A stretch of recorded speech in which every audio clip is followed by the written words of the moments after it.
بسم اللہ الرحمن الرحیم۔ رسول اللہ صلی اللہ علیہ وسلم نے فرمایا تھا ذمہ داری کیا ہے؟ کلکم راع وکلکم مسئول عن رعیته، ہر شخص ذمہ دار ہے اور اس سے اس کی ذمہ داری کے بارے میں پوچھا جائے گا۔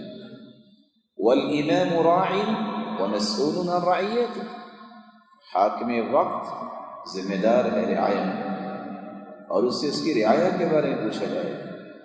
الرجل راع فی اہلی وهو مسئول عن رعیته، ہر شخص اپنے گھر والوں کا ذمہ دار ہے اور اس سے اس ذمہ داری کے بارے میں پوچھا جائے گا۔ والمرأة راعیة فی بیت زوجها وهي مسئولة عن رعیته، ہر عورت اپنے بچوں کے بارے میں، اپنے خامد کے گھر کے بارے میں ذمہ دار ہے اور اس سے اس کی ذمہ داری کے بارے میں پوچھا جائے گا۔ یا ایھا الانسان ما غرک بربک الکریم۔